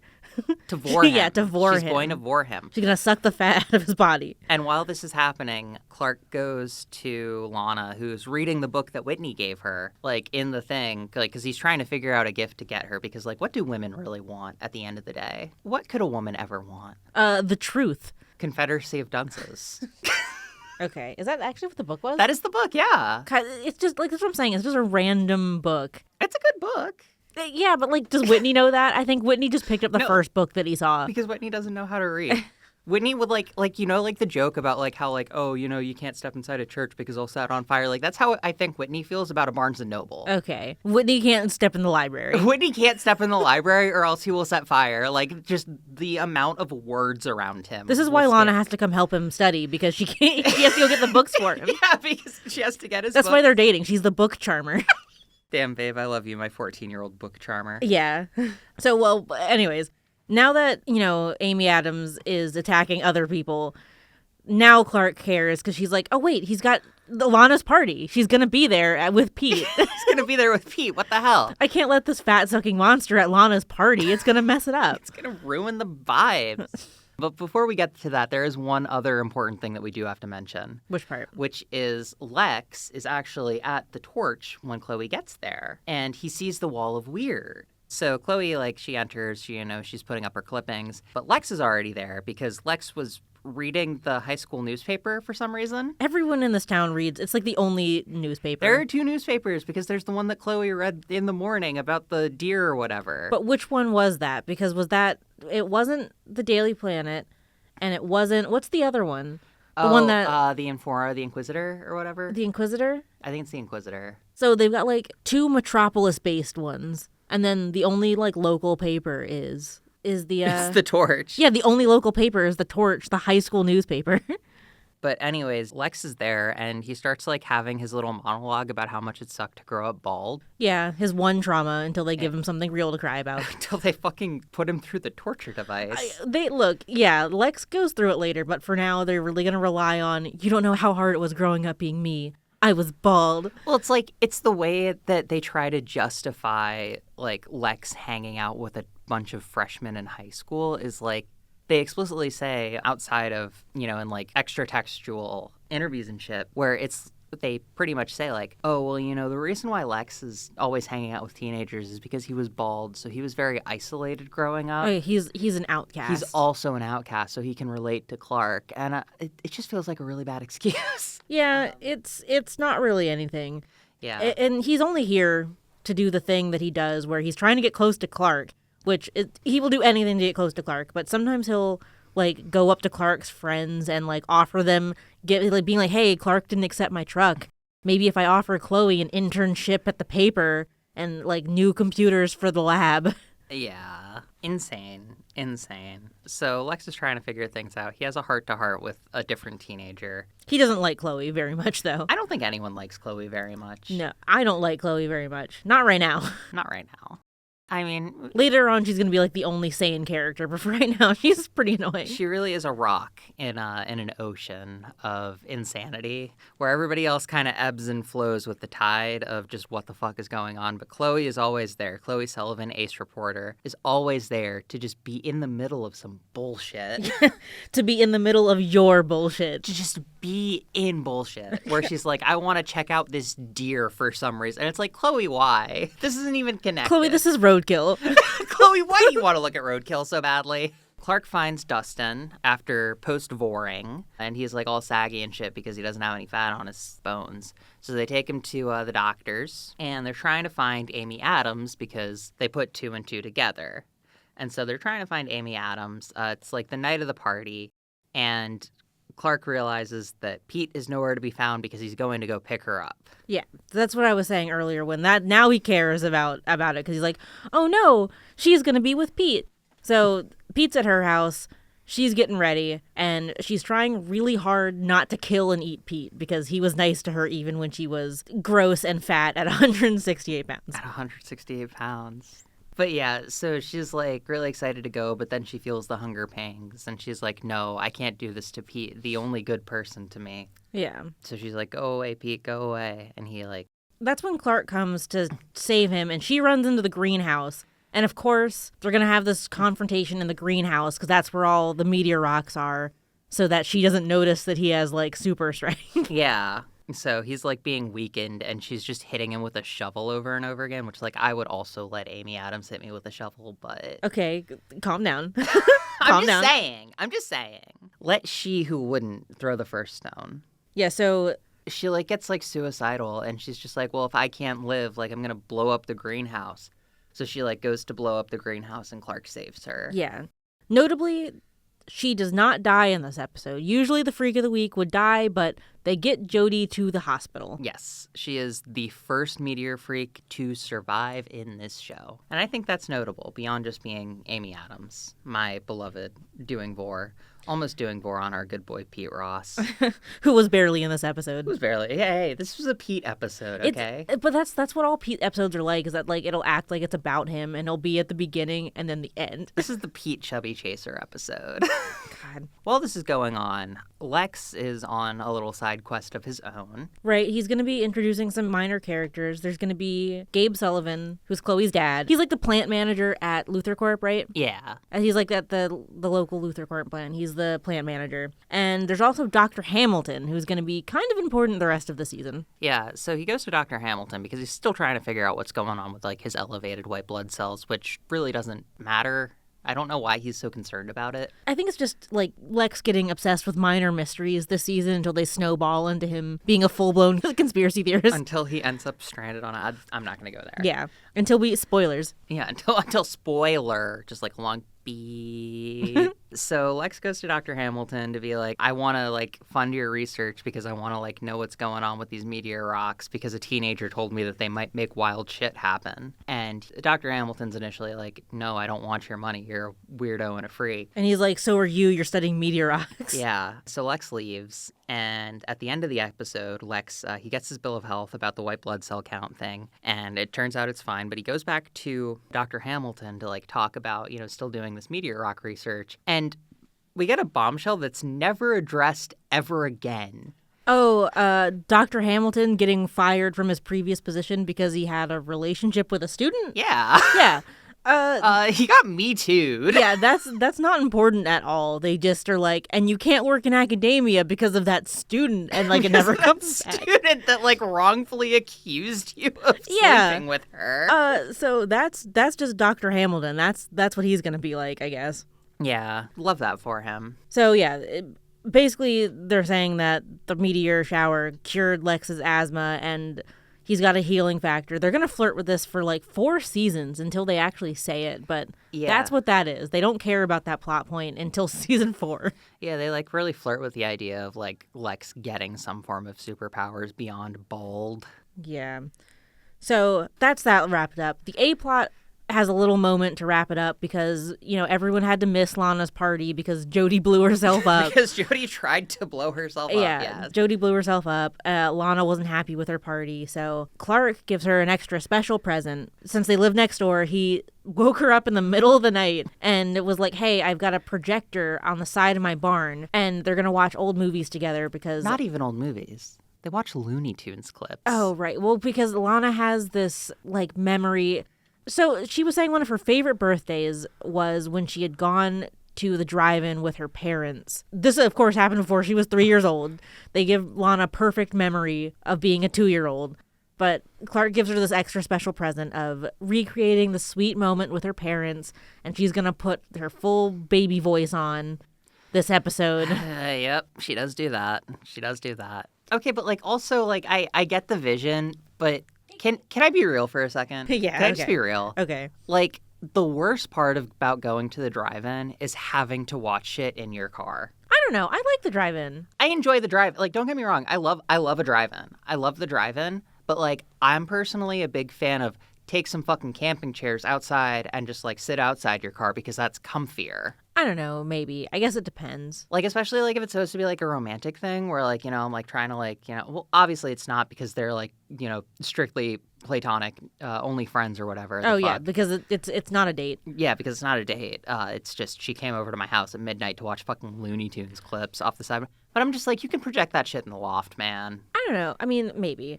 It's true. They probably could have been in the loft. Like they're right there. Like they could have been comfy. But I don't know. I like the drive-in. Sometimes, you know, if you put the seats down and like you lay in the back. We've done that plenty of times. We're gonna like lay down during the movie. Like I get that. I don't know. I just very specifically like I just don't like sitting at my front seat. Like I can get behind like laying down in like the back or whatever. Yeah. But it's like if I'm going to be at or the like drive-in. open the trunk because you know. Yeah. Wrapping up this episode. Okay. Oh, well, this episode and last episode, Clark will apologize for stuff that happened during the meteor shower, and the other people will be like, it's not your fault. So he apologizes to Lana, being like, I'm so sorry about the meteor shower. And she's like, it has nothing to do with you. And he's like, yeah, no, I'm just like really sorry about it. I mean, like, you can be an empath. You can be a hashtag empath. No, but he keeps doing this every time it's about the meteor shower. Like, he keeps apologizing about the meteor shower, and people are like, I mean, like, okay, sure. So that's something. He's really lax this episode about using his superpowers. Like, he breaks a lock, like, right in front of Chloe. Yeah. And he talks about, like, breaking granite or something to Lana. No, it's because he didn't know that Lana was there. So, like, he's just talking to, like, his parents because he doesn't know that Lana walked in. Yeah, but I don't know how because, like... Because he's stupid. Yeah, okay. That's why. Clark has, like, 3 brain cells at any given moment, and half of them are like, I wonder what I'm going to get Lana for her birthday present. Yeah, that was occupying 2 of the 3 brain cells. And then the third one was like, wow, I'm such a big and strong guy. I destroyed that granite. I'm so cool. Yep, that's it. those are the only 3 things in his head. And 2 of them are they're the same thing. Yeah, 2 of them are the same thing. Yeah, no, he's very flippant, but I think it's fine, you know? Yeah, it's just sometimes they're like really worried about like Clark doing basic things, being like, what if someone finds out about your powers? And then every other time he's like, what if I do this thing right in front of Chloe and she's gonna pretend not to see it? No one's gonna notice if I just like, you know, pop open this lock that was completely fine 5 seconds ago. Yeah, it's just smashed now. No one's gonna care. Counterpoint, Chloe's stupid. Yeah, Chloe is also stupid. Chloe, for all of her amazing deductive reasoning skills, has, like, the observational abilities when it comes specifically to Clark of, like, a blind deer. It's because she's too busy looking at the roadkill deer. This is true. She is too busy looking at the roadkill deer because it got bored. Yeah. This is something minor, but, like, it's really gonna bother me later. So, like, 2 episodes ago was Cold, where they were like, oh, it's so chilly, like, everyone's bundled up. The lake is frozen. It's clearly like the middle of winter. And it's Lana's birthday. And then in season 4, they're going to have her birthday be over the middle of the summer. Because it's when she's like in... Oh, it's when she's in France. You're yeah. right. So like her birthday's in the middle of winter now. But later on, they're going to make a point to say that it's her birthday in the middle of the summer. Because it's like, wow, Lana, I can't believe you're turning 18 now. Having such a summer of fun at a fresh 18 years old. Wow, Lana, I can't believe that you finally turned 18 years old and can legally have sexual relationships. That's basically what it is. They're like, wow, Lana, you're turning 18 tomorrow. And immediately it's like her naked in the shower. All right, so how do you feel about the actual episode? The actual episode, I do genuinely think, like, as far as a Freak of the Week episode goes, this is a pretty solid one. I gave it an S. Like, this is going to be my first S. And not even because I love the episode, but because... it's one of those meme episodes that just, like, lives in our everyday lives now. It does. The amount of times that I've said the sentence Amy Adams vor has, like, exponentially increased after seeing this episode. Yeah, and so that. Reference unlocked. You're going to hear a lot about Amy Adams vor from now on. Besides that, I do genuinely think that this is a pretty good episode. Like, it's an episode. It's not boring. It's not boring, that's true. But I don't think there's very few boring episodes of Smallville. Such as episode 8, Jitters. You're being so mean to Jitters. It's not that boring. It's just slow. It is slow, but it's important, I guess. So, Jitters. The Tony Todd episode. Tony Todd, everyone's favorite Venom. Getting...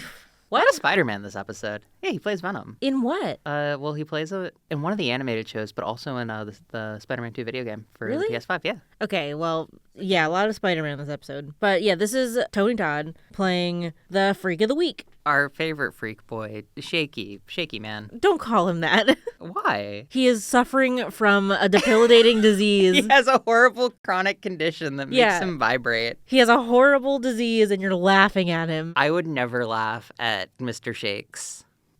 So his name is actually Earl, not Mr. Shakes.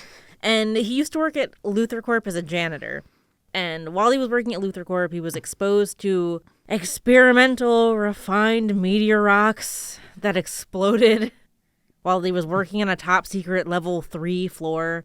And basically all it does is make him, like, sick. It just makes him vibrate uncontrollably. He doesn't actually get any cool powers. He just gets sick. That seems like a pretty cool power. Vibration. Yeah. Horribly painful vibration. I'm just saying, like, I feel like there are applications that we're not considering. He's having a seizure. I mean, like, yeah, but I think shaking is a pretty good power. Like, that's basically the Flash. I don't know. What is super speed if not just shaking really, really fast in a specific direction? I don't think that's the same. Moving on. But yeah, so he, like, sees his wife and child. Yeah, because sometimes people get powers when they get exposed to meteor rocks. Other times they get sick and lose their family. So he, like, goes to see, like, his infinite son and be like, I miss you, my love. And then he starts shaking and the baby starts crying, so he, like, runs away. Yeah, because he started shaking his baby. Don't know why they were like, first scene of the show, he's going to shake his estranged baby. Never shake your estranged baby. This is maternity tips with Nat and Cleo. So then he goes to Luther Corp, trying to like find some answers for his shaking. It's like the middle of the night, but he's like demanding to be let in anyways. And he accidentally kills another Luther Corp employee, like another janitor. Who's like, they're like buddies or something. Yeah. 'Cause, like they talk very like, hey man, you know I love you, but like I can't let you into Luther Corp at 9:55 p.m. I'm cleaning up the lobby here. I don't remember him sounding like that. He sounds like that. But yeah, so that guy also gets shaken to death. Yeah. So now Earl is on the run for murder, and so he goes to the only place he can think of that he'll ever be safe, the Kent Barn. Not the Kent Barn. Not the Kent Barn. Yeah, so John and Martha, in a very minor plot point, they go to Metropolis for their anniversary. And so obviously they're going to do that like teen show thing where they're like, parents are out for the weekend, they're going to throw this huge rager. Party time. Clark just lets it happen. It's mostly Lex's fault. It's entirely Lex's fault because Clark is like, I'm going to have you guys and Lana over. And like, we're going to have a chill time. We're going to play Settlers of Catan. And we're going to like... They don't say they're going to play Settlers of Catan, but that's the vibe. That is the vibe. Okay, what board game do you think Clark Kent would like have all of his friends play? Monopoly. Oh, God. It would be the driest Monopoly game ever. The driest? That like implies that there's a sexual energy to Monopoly. Like, oh, fuck, you passed go? Playing strip Monopoly with the homies. I meant more like I can't imagine Lana and Chloe being able to like sit at a board game together. I would love to watch them play something like stupidly complex, like make them play fucking Haunting of Hill House or whatever. Yeah. So anyways, yeah, it turns into a rager because Lex, the guy in his mid-20s, is supplying these high school students with alcohol and fireworks. Is there explicitly alcohol at the party? I mean, like, a kid throws up, but that could just be from sugar. I don't know.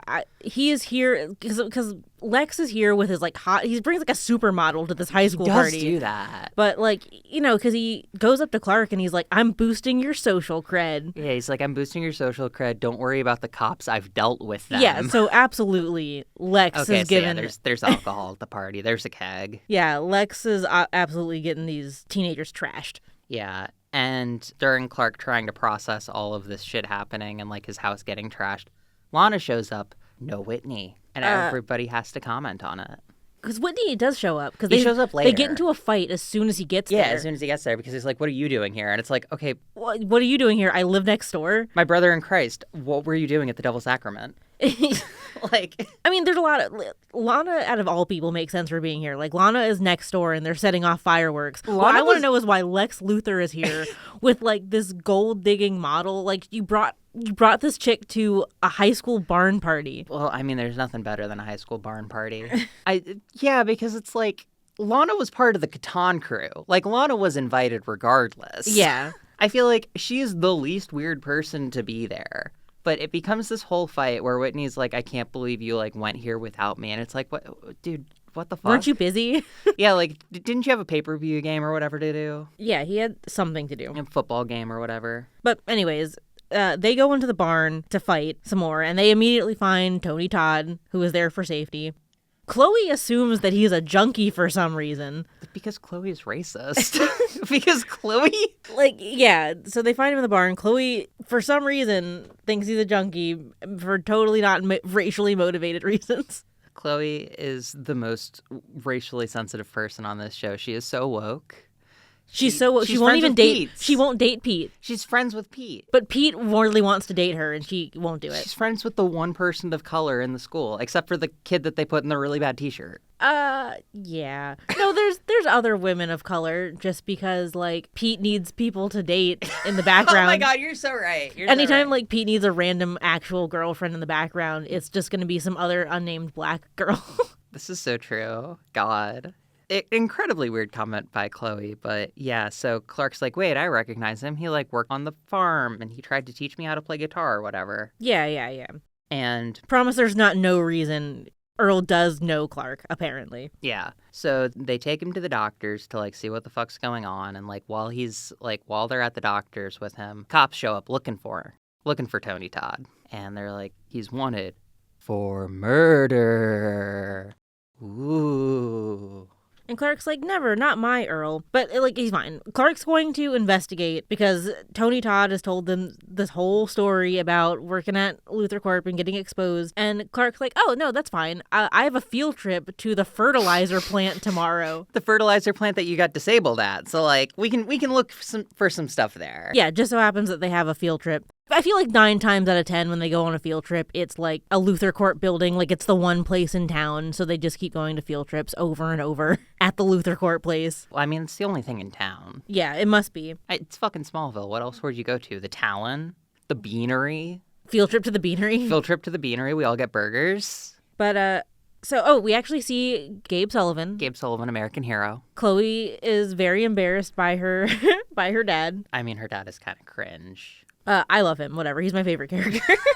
Gabe Sullivan, American hero. Yeah. And Clark's not subtle about this at all. He, like, walks in first thing and is like, so, top secret level 3. Yeah, he's like, so I heard about a level 3. And, like, Gabe Sullivan, American hero is just like, what the fuck are you talking about? Like, yeah, you're 16. I'm not going to tell you about top secret he's not anything. 16 yet. He's like 14 max.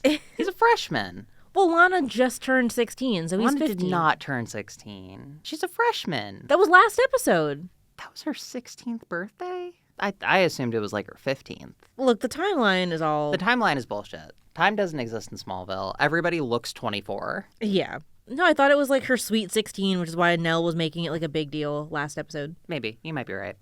If you're right, I take the L there. But yeah, so Gabe's giving a tour of the plant when, oh God, oh fuck, Earl is here.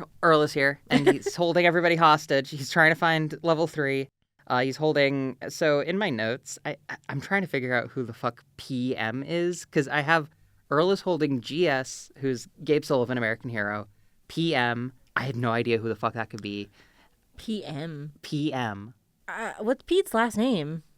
Ross. Oh, yeah. PM.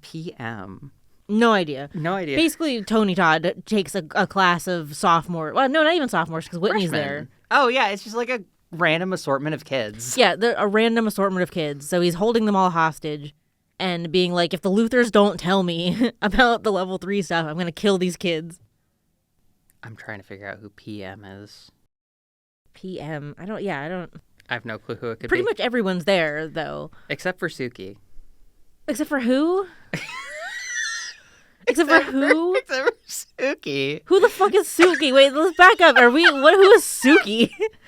It's Lex's girlfriend's name. Is it? Yeah, it's Suki. His girlfriend? You mean like... Yeah, okay. Suki who clogged the toilet at the barn party. Yeah. No, she's the one who found that the toilet was clogged at the barn party. What did you... she's not even in this episode. She is. She shows up. This is her only appearance. We've got to be nice to Suki. I bet Suki could have saved those kids. So anyways, he holds them hostage. He's like, I'm not going to let you guys go until Lionel Luther himself gets here. So Lionel Luther himself gets here. Yeah, for once, he actually comes. With his beautiful hair. But, like, he's not actually here to help. Like, he doesn't care about the kids or the hostage situations. He just really wants to be like, oh, you're such a failure, Lex. Like, he's blaming Lex for the hostage situation. Yeah, which I don't know about that one, King, but like, sure, why not? It's Lionel, so it's gonna be like that. Lionel tries to like handle the situation because Tony Todd is just like, take me to level 3, and everybody's like, there is no level 3.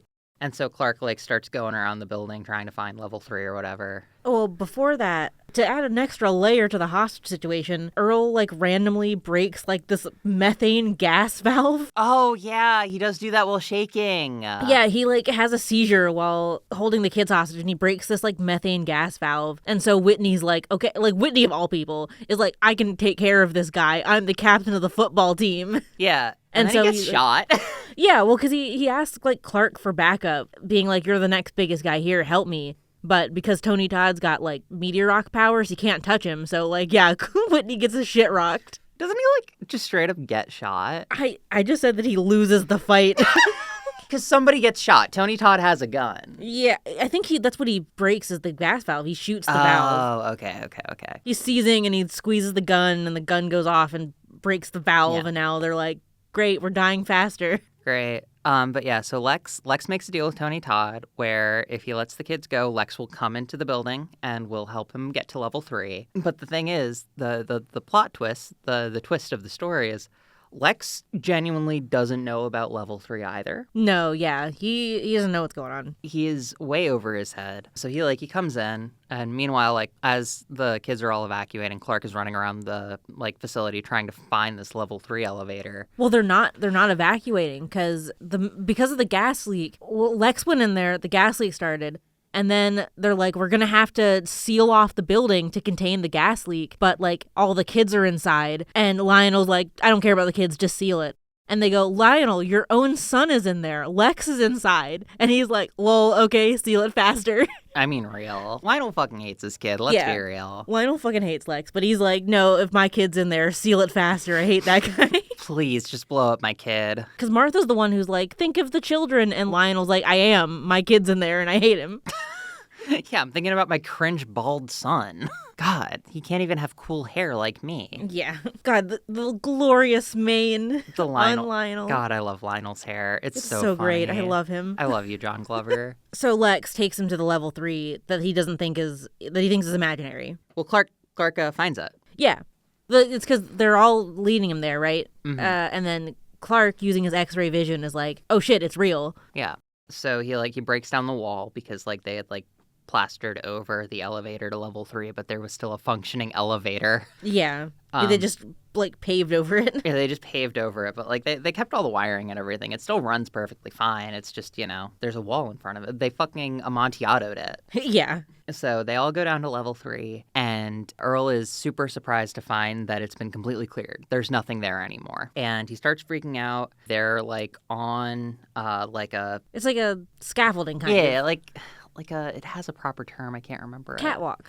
Yeah, catwalk. It's a catwalk. Yeah, they're on a catwalk. And immediately he starts shaking and it like loosens the bolts or whatever. You get that cool shot from the opening. Yeah. Oh, you do. You do. Yeah. One of many beautiful shots in the opening. Lex and Tony Todd are like both slipping and Clark tries to save them. And he uses his super strength to pull them up. And Lex is immediately suspicious. And Clark just goes, adrenaline? Adrenaline.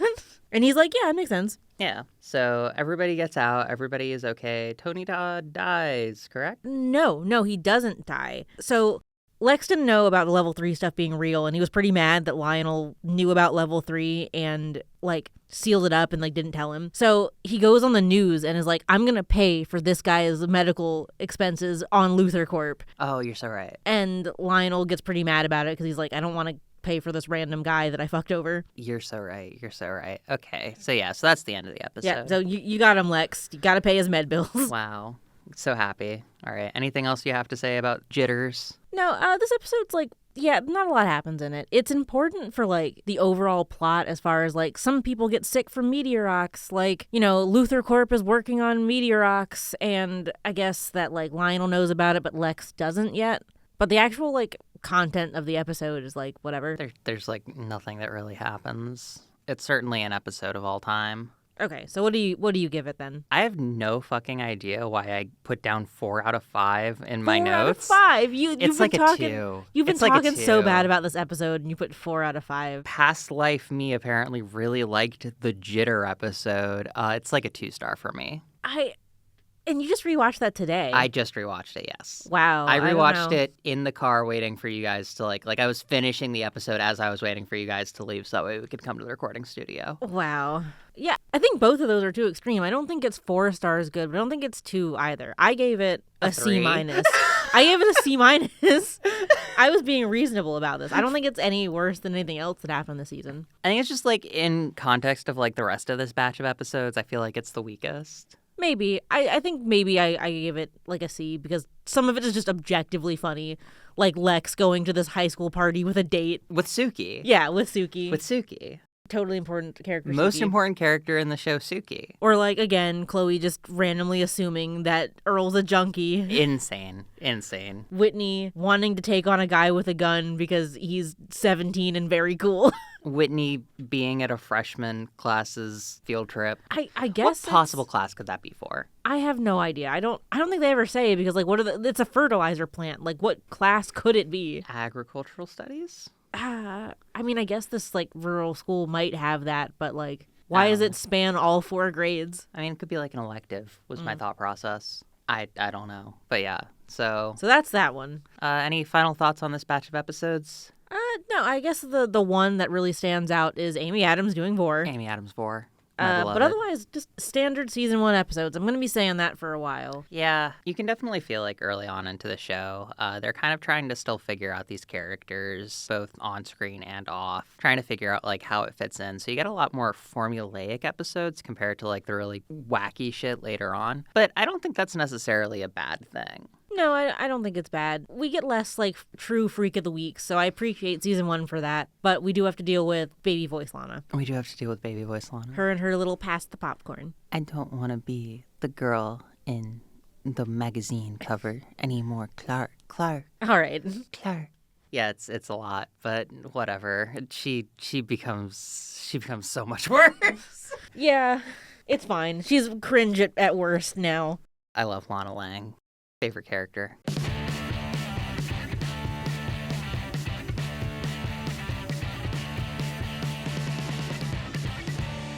Thanks for listening to Somebody Slay Me. If you enjoyed the episode, be sure to rate it on Apple Podcasts, like on YouTube, and subscribe for future episodes. You can follow the show on our social media, all linked in the description. This has been Nat and Cleo, reminding you to keep slaying.